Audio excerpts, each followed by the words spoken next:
So over on the JP version of the game, we're moving into the Christmas event, and we have a very solid free-to-play servant in Caster Martha. She's going to be kind of like Da Vinci Ruler in a way, where she's a free-to-play support type servant. And I'm not going to lie, I thought she was a lot better than she was when I initially saw her details. I thought she was giving one ally a 50% battery with her first and third skill, but then after rereading her skills, I realized that was not the case. So she's not quite as cracked as I thought she was going to be, but she's still going to be a very solid free-to-play support type servant. If you don't have somebody like Waver or Reigns to kind of fill out your party as just a good general support type servant, Caster Martha will definitely help you out. And so that's what we're going to talk about in today's video. But before we begin, what are you doing? Why have you not liked the video and subscribed to the channel? Your boy is on that daily FGO content grind for you guys, and all I ask for in return is a little bit of support to help me get to 100k, as that is the ultimate goal. What will we do when we hit 100k? I have no idea. Keep going for a million, which Lord knows that'll take forever, but I mean 100k is just the immediate next goal. Also, if you want extra content, I do stream on my Twitch during the weekdays, although I am a college student, so I don't always have the time to do that. Last week we got to stream every single day, but this week we've missed 2 days because I am now moving into my finals week, and you guys know that when you move into your finals week, you both subsequently get more time and less time somehow. Tell me how that works out, I have no idea. But if you do want more content, you can also click that join button to become a channel member, because I do have a few channel member exclusive videos posted over there, and there will be more coming out in the future. And if you want to support the channel for free, I am now actually affiliated with LD Emulator, which is a pretty solid emulator, if I do say so myself. Very good if you want to set up macros, or you want to just have a clean way to play FGO on your computer or any other mobile game of your choosing. You can actually support the channel by downloading LD Emulator with my link down in the description down below.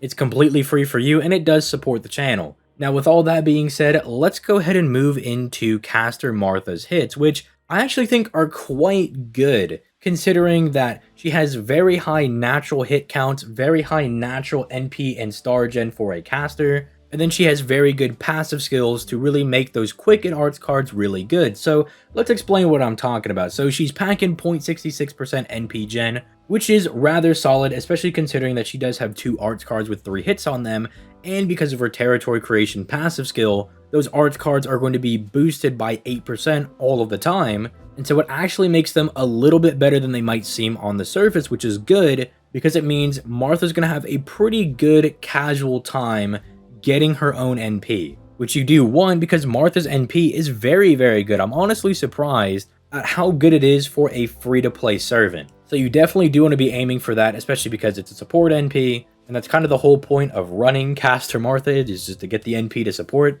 But she can not only do that, but she's actually just a little bit of a star gen as well, you know? I'm a little surprised at how well she's actually able to gen stars, because you don't really think of casters as being star gens, but with 10.8% star gen and 4 hits on those 2 cards with a passive 12% buff from her Writing EX passive skill, these Quicken Arts cards are going to be looking really, really strong. Now, unfortunately, she doesn't have the almighty, the godly 5-hit extra attack, which actually would be pretty good for her deck, considering that the extra attack does gen stars, gen NP, and do big boy damage, but she's going to be absolutely fine with only 4 hits. I'm sure she'll just be absolutely fine without the 5th extra hit. But now let's go ahead and look at her skills, because she's a support type servant, so let's see how well she's supporting the party. And that's actually kind of the ironic thing. Her skills are more tailored to buffing up one of your allies, and her NP is tailored to buffing the entire party. So looking at skill 1, she's giving one ally a 30% attack buff for 3 turns,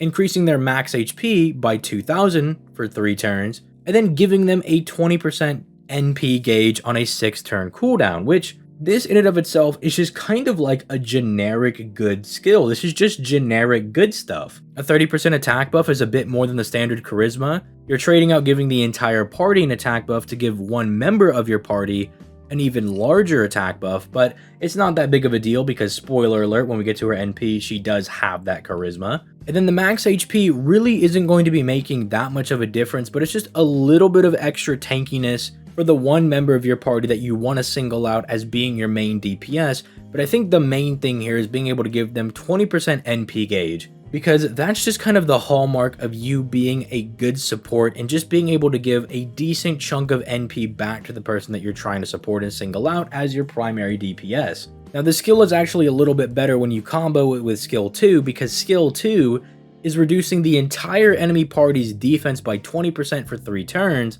and it's sealing all of their NPs for 1 turn. So now it kind of combos these together. Not only are you giving one member of your party a pretty decent attack buff, but you're also decently lowering the entire enemy party's defense to kind of double buff your damage. And then not only are you making them a bit more thick by giving them a bigger max HP, but you're also buying yourself a turn by sealing all the enemy NPs, which is actually kind of nice if you want to bring, like, say, Caster, Martha, and Scotty, and you want to buff a quick servant, because Scotty is pretty notorious for only being able to really protect the party with her NP, which is a little unreliable because you have to gen NP with Scotty, and that means you have to use Scotty's cards, which you don't really want to do in the first place. This at least kind of makes her a good combo piece for other support type servants because she can stall out an extra turn. So is your illusion skill on Merlin not going to be up this turn? Well, you can stall out a turn. Is your Scotty at like 88% NP and she's going to get her NP this turn, but you're about to get blasted? Stall out a turn. Don't really have this problem with Castoria because Castoria has like 500 billion ways to keep yourself alive, but if you're finding yourself at a place with Castoria where you don't have her NP and both your skill 3s are down, I guess you can buy yourself another turn. You can just plug suit her in and have her be like a little backup person or something along those lines. But it does make a very good 1-2 punch when it comes to kind of giving some utility and then also giving some damage for one member of your party in particular, and then a little bit for the entire party. Then finally you have her third skill, which unfortunately does not come with any crit damage. I think that would have been a really nice bow on this third skill, even if they just wanted to keep it with the 1 turn kind of niche that they have going for the third skill. If it was just 100% or even just 50% crit damage for 1 turn, it would at least have been better than nothing. But this is still a really solid skill because it's giving one of your allies insanely high star weight at 5,000%, which is basically saying this guy right here is getting all of the stars this turn, and then she's also providing 10 stars for them to play around with. And this is actually really good when you consider that Martha herself has some pretty decent star genning abilities, so with a past turn's Brave Chain and then these extra 10 stars, you could probably get some decent crits going for that turn.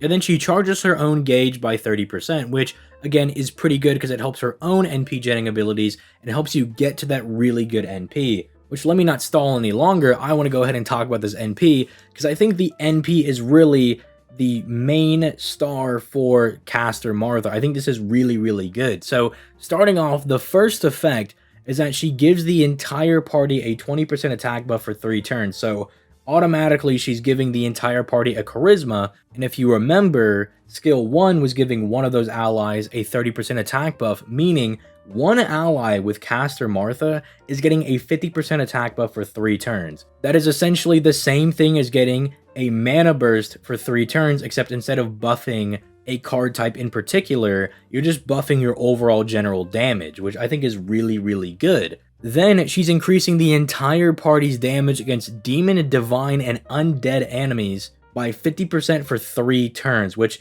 let's not forget that these are all 3 pretty big categories when it comes to just generic enemies. I mean, I don't really got to tell you about Divine, because Divine packs a lot of the, main bosses in the game, but then you look at things like Demons. I mean, Demons and Undead are just a lot of, like, random mobs that you fight in the game. So it just makes her really good because all of these buffs are really strong. Now, they don't stack onto each other. Like, if you fight a Divine Demon for whatever reason, you're not getting 100%. You would just be hitting one of those traits, but that's still good. That's a free 50% damage mod that multiplies into the attack buff that she's giving. And if the servant you already have has like an NP damage buff and a card buff, you would have like 4 different card buffs going into each other. And that's insane. You can get a lot of really good damage with this Caster Martha, but she's not done. Then she drops 20 stars, which again, pretty good. That gives you a lot of stars to play around with, especially considering, again, that Martha has pretty decent star genning capabilities. And so it means you should have some fun with some crits the following turn. And then just as a nice little bow on top, she gives 2,000 to 4,000 HP to the entire party, depending on overcharge. Now, that's just like a nice little bow on top, getting a little bit of HP. It's probably not going to save you, but I do see a few situations where this might save you, so it's just kind of nice that she has that on there. All of the Santa servants, I believe, have some healing capabilities, so it's nice that they just kind of tie that in at the very end there. But Santa Martha, very, very solid free-to-play servant, very similar to, say, like, Ruler Da Vinci in the way that, like, they're just very good, splashable, free-to-play support type servants, and I'm very glad DW put a servant like this out, because this will definitely impact some people's boxes, especially if you're a newer player. If you're hopping into JP right now, because we have a lotto event going on and now would be a really good time to get into the game, then you're going to benefit greatly by getting a really solid free-to-play support type servant as well. But let me know what you guys think in the comments down below. Have not really got to see a lot of community reaction yet for this servant, but I think she's absolutely great. Again, a little disappointed because I thought she was way better when I first saw her details. I thought she was giving 50% total, and I was like, man, this is basically like free-to-play waiver. This is absolutely insane. But then I was like, oh, never mind. That is a 30% gauge for herself. But again, still good because that means she has an easier time generating her own NP. And as we just talked about, her NP is absolutely great. Let me know all that in the comments down below. Peep them links down in the description down below as well. And with all that being said, I'm going to go ahead and get out of here. You guys have yourselves a nice day. Peace, late guys.